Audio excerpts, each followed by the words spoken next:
work too.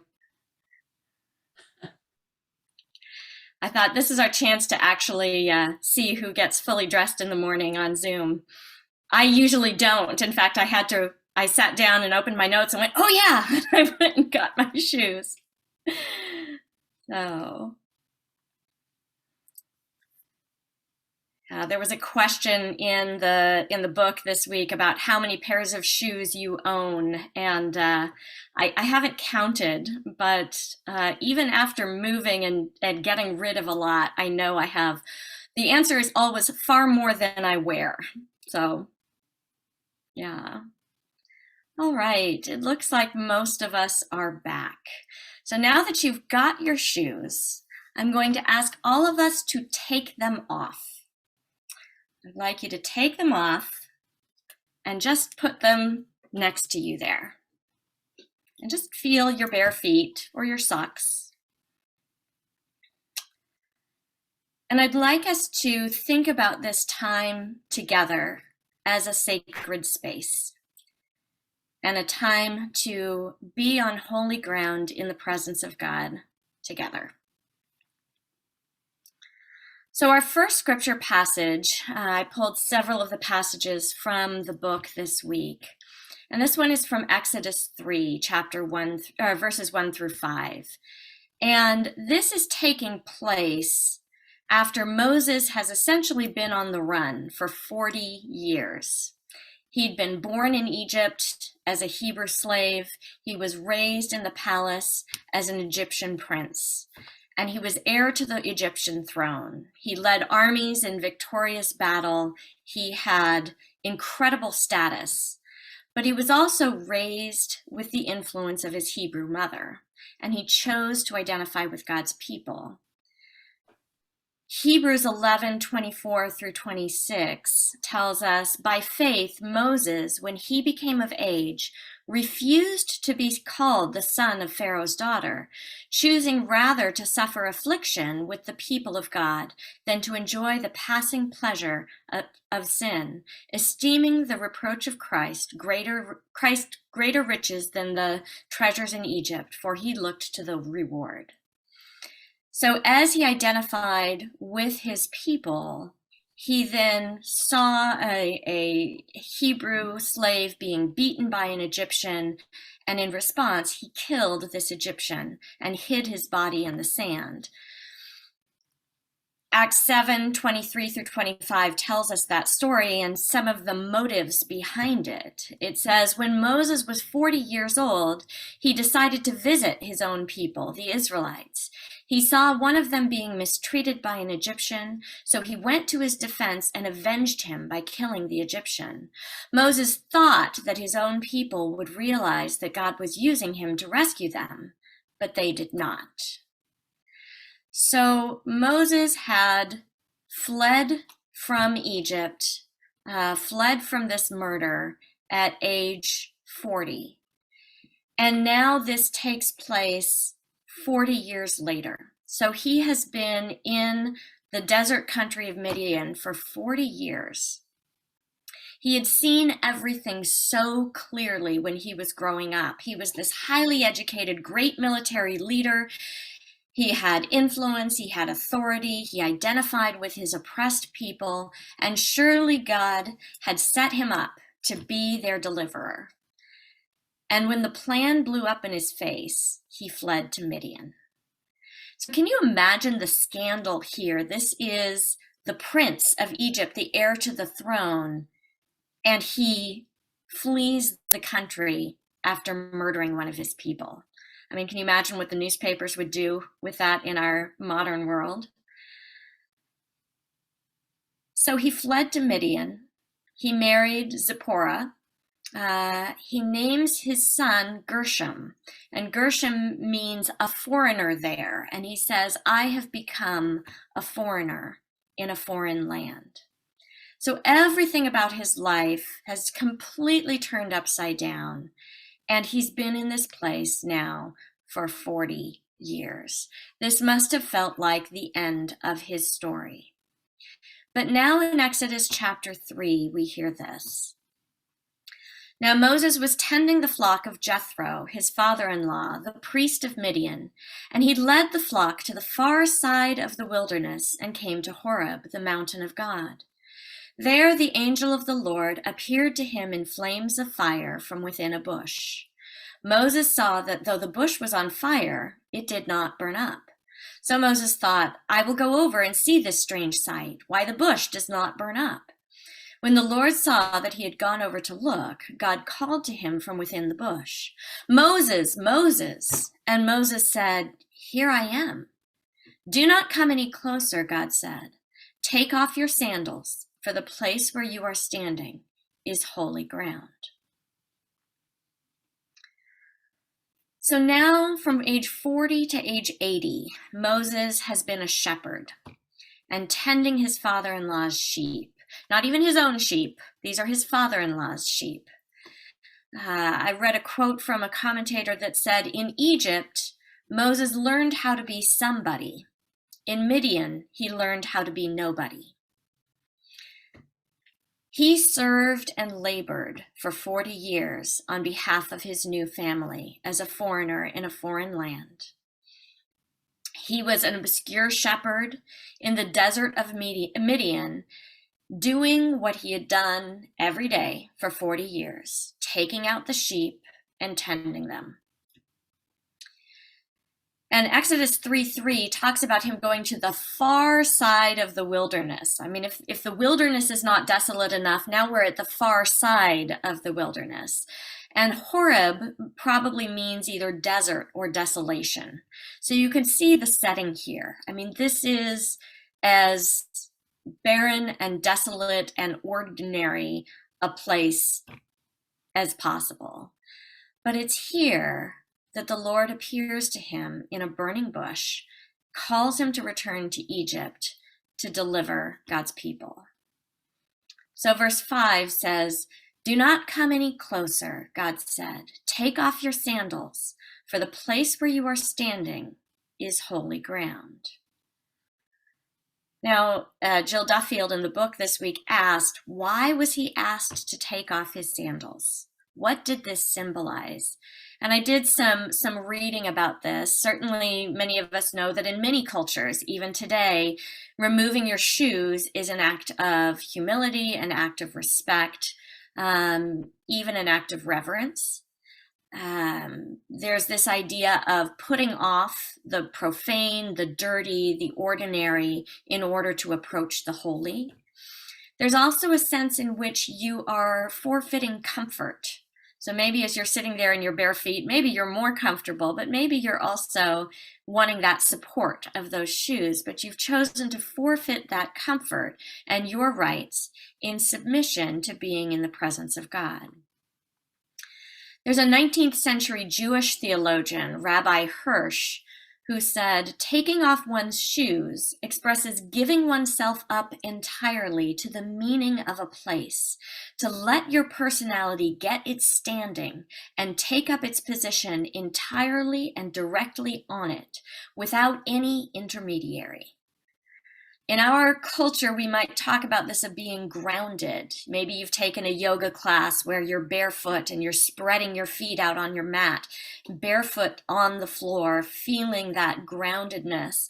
Or people who like to go barefoot out in nature, in soil, to commune with nature. This idea of being grounded in the world is something that happens when we remove our shoes. We're fully present. So at age 40, Moses had thought himself to be eminently qualified to be the savior of his people. And at age 80, he comes empty-handed and barefoot before the Lord as an act of surrender to the God who will equip him for that role. Have you ever found yourself unexpectedly on holy ground, going about the ordinary tasks of your daily life, and suddenly recognizing that you are in a sacred moment? I told you a couple of weeks ago about my visit to one of the Afghan refugee families who invited me in for tea and pistachio nuts. and that this very simple meal, while we communicated back and forth on our cell phones through a translation app, became a holy moment. It became sacred space. I've had that experience at deathbeds for a dear family friend when I was younger, for my uncle as he was dying in a hospital, for my mother as she was on hospice. These holy spaces are places where we recognize that we are small, we have nothing grand to offer but our empty, willing selves, but we recognize that God is present there with us.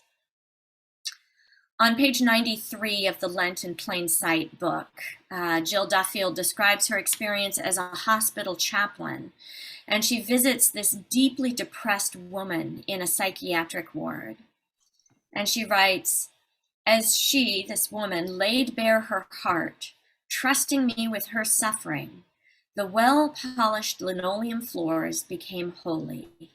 In that hospital room, I could not take off my shoes, but I could recognize that God made it holy ground. I could acknowledge the unmistakable presence of our God and act with reverence, awe, and thanksgiving."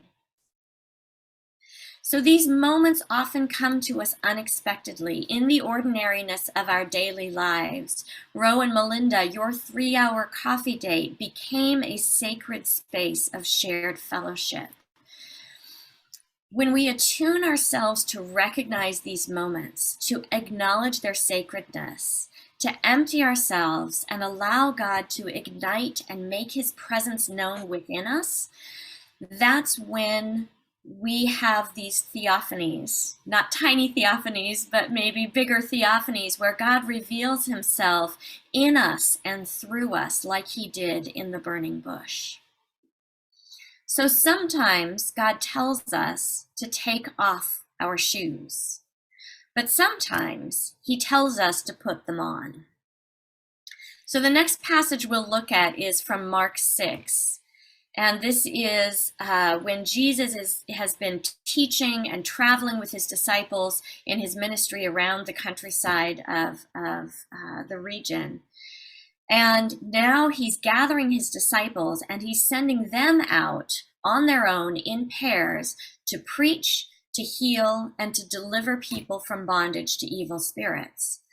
They are now carrying out the work of Jesus. So in John 20, he tells them, "As the Father has sent me, I also send you."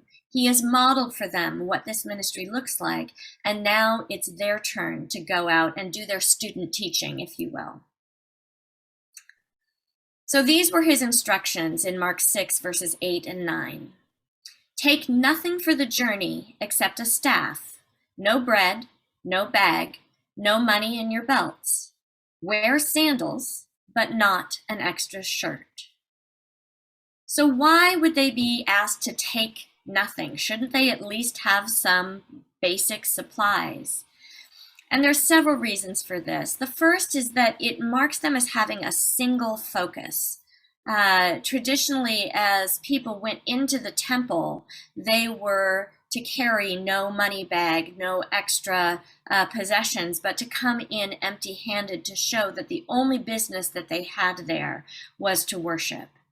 So these disciples had a single focus, nothing to distract them as they were on the road. Not taking food or other supplies with them required them to be dependent on God. They had to trust that he would provide a place for them to have their needs met. They were also traveling light. This is this idea that they're mobile, they're ready to move. If you've ever tried to navigate an airport dragging suitcases with you, you know that it can be hard to make it to the next gate to catch your flight because you're encumbered by your extra baggage. Jill Duffield in the book calls sandals shoes for mission. She tells that they were to be unencumbered and ready to move. So are you willing to go where Jesus sends you? And what's he telling you to do to get ready? What they were to do was to get their staff and their sandals. These were the bare minimum tools that they needed to be equipped to travel, to move wherever God called them to move. So it's not to say that God sends us out unprepared. He equips us with what we need, even if it doesn't seem like much. Going back to Moses, he's also standing before the burning bush, empty of this rank and authority that he had had as an Egyptian prince. And he feels inadequate.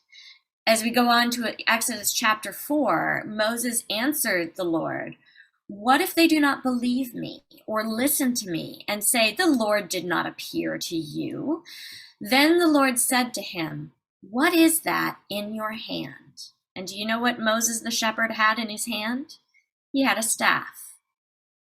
So God told him to use this staff to perform miraculous signs that marked Moses as carrying the Lord's authority, just as Jesus sent out his disciples with a staff to equip them to do the work that he had called them to do, giving them his authority over the evil spirits that plagued the people of that region.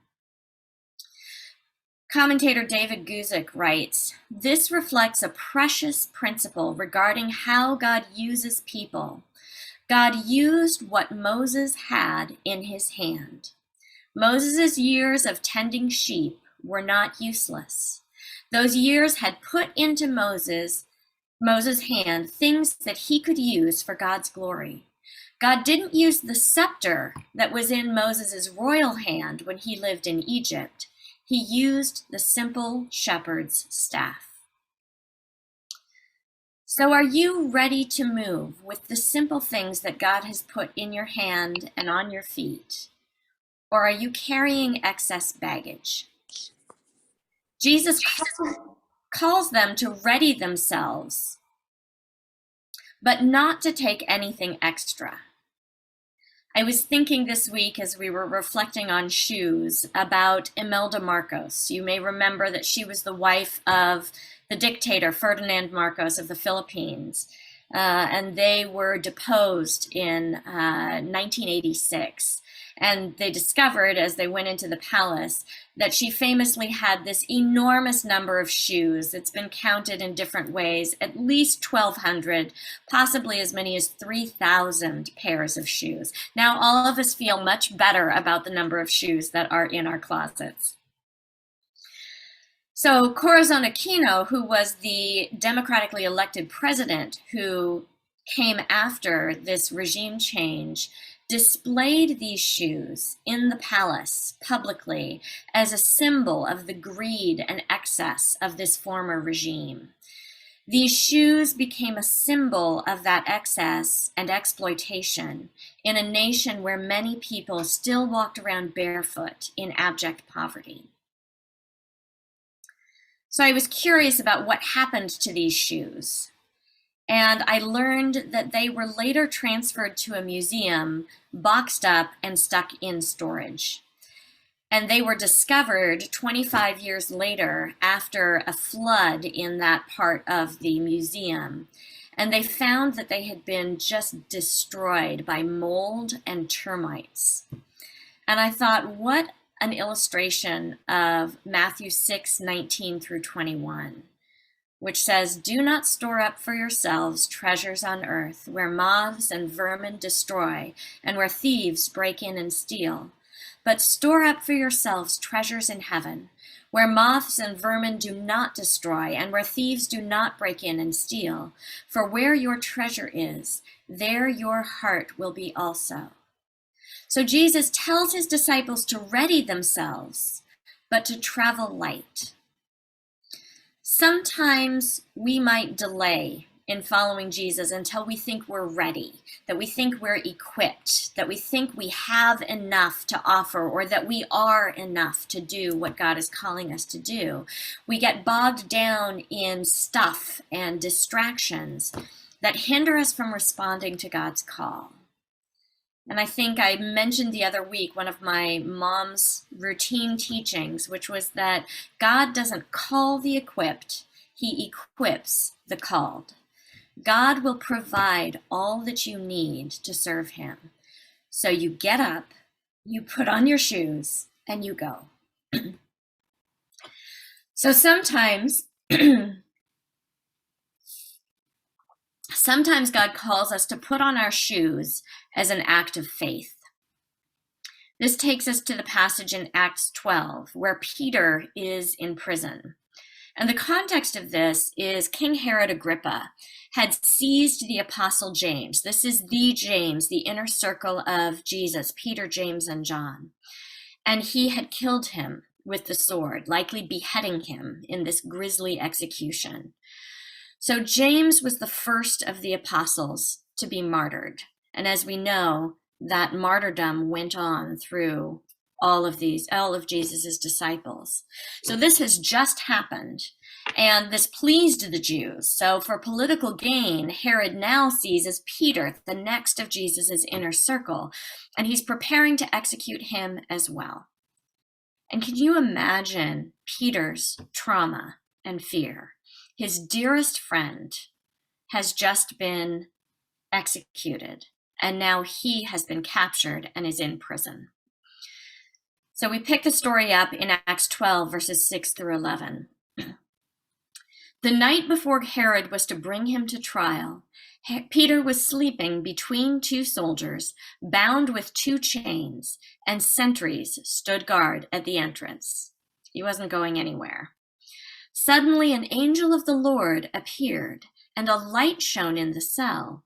He struck Peter on the side and woke him up. "Quick, get up," he said, and the chains fell off Peter's wrist.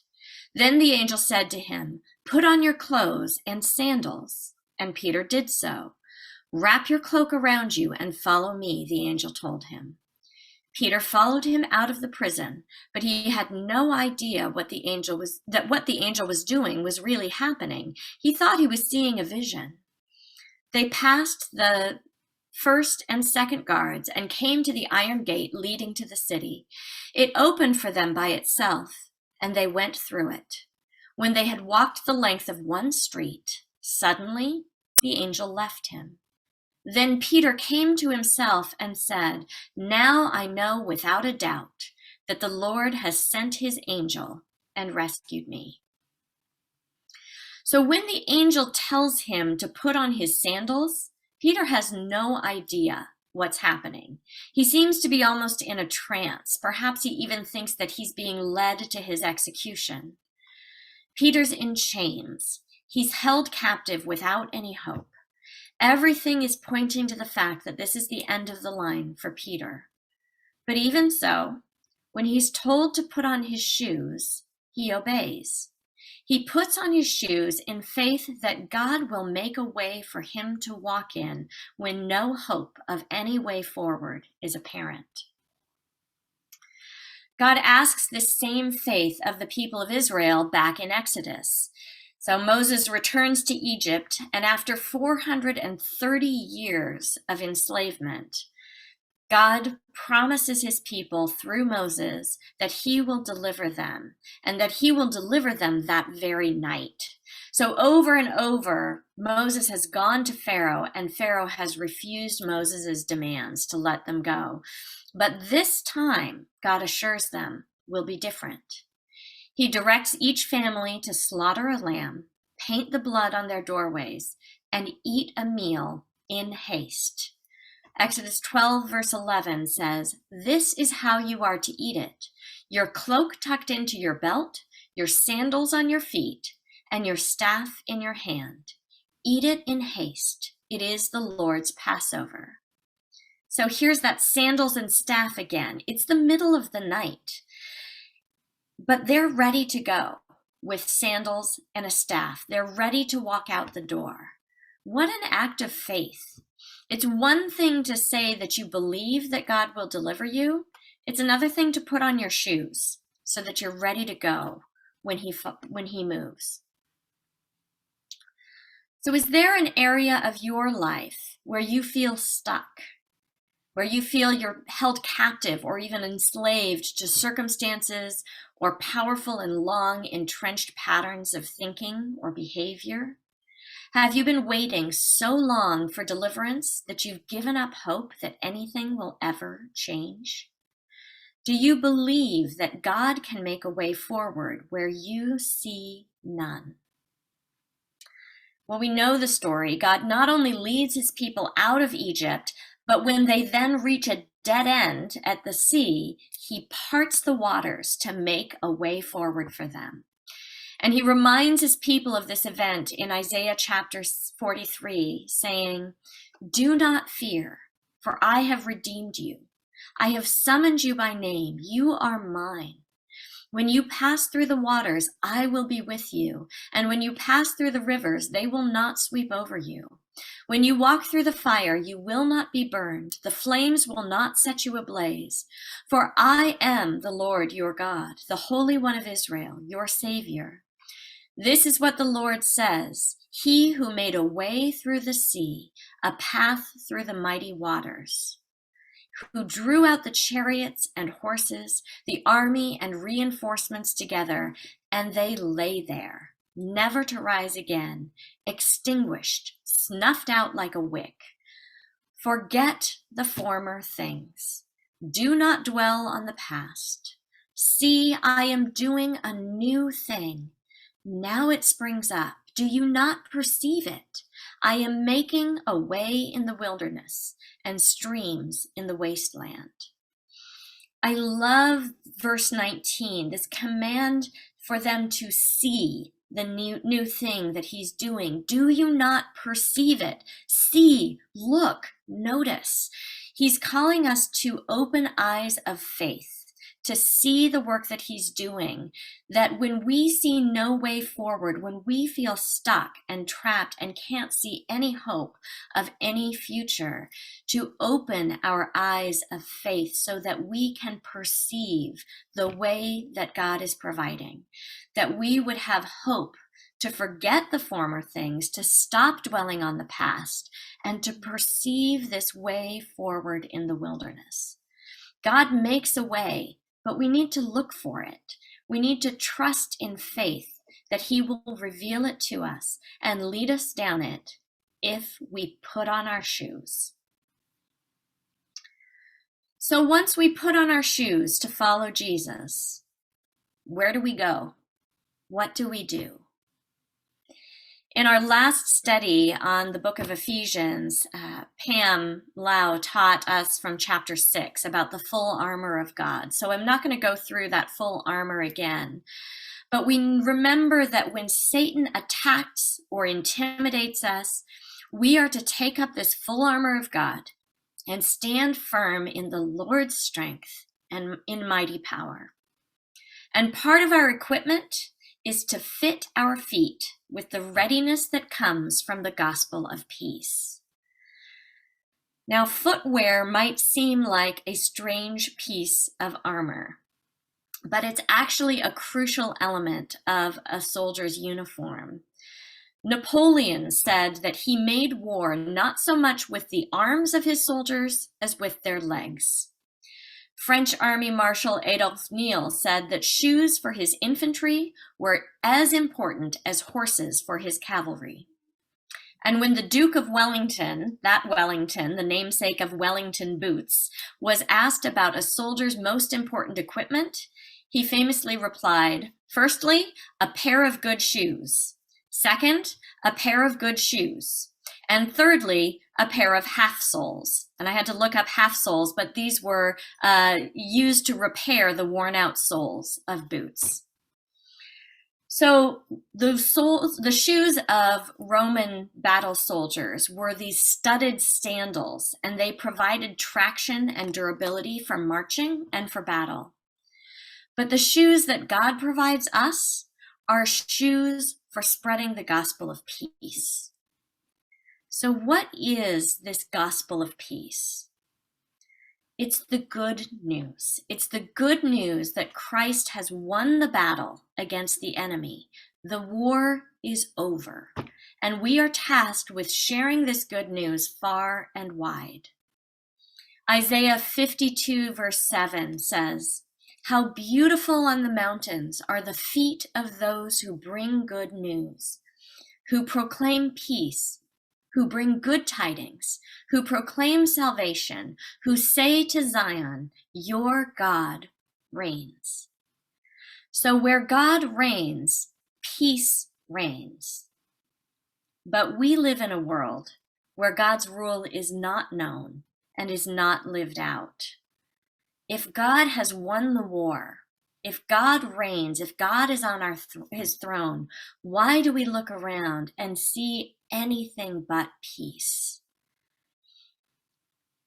This reminds me of the story of the enslaved Black people in Texas who finally received the news that they had been freed on June 19th, 1865, which was 2.5 years after the Emancipation Proclamation.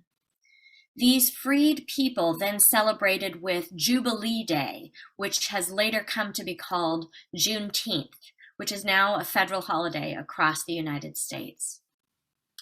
Until those U.S. federal troops came to Galveston to proclaim the good news, the Black people of Texas still lived under their enslavement.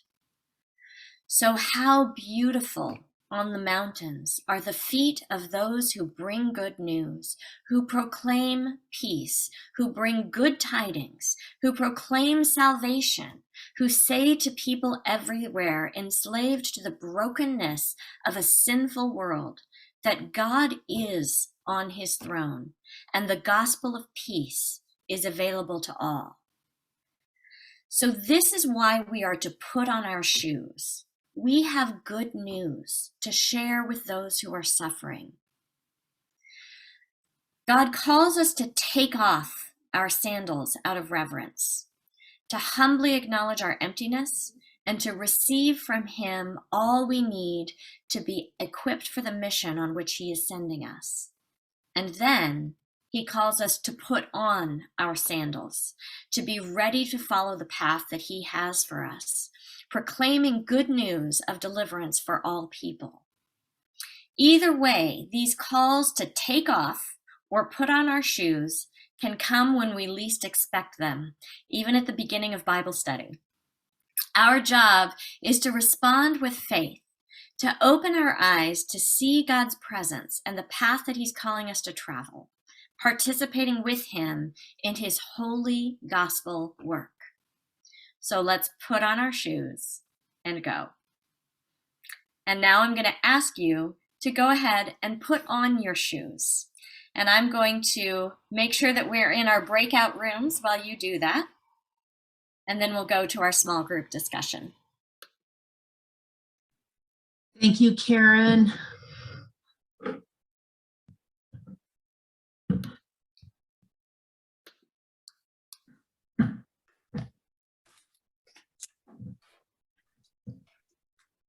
Okay.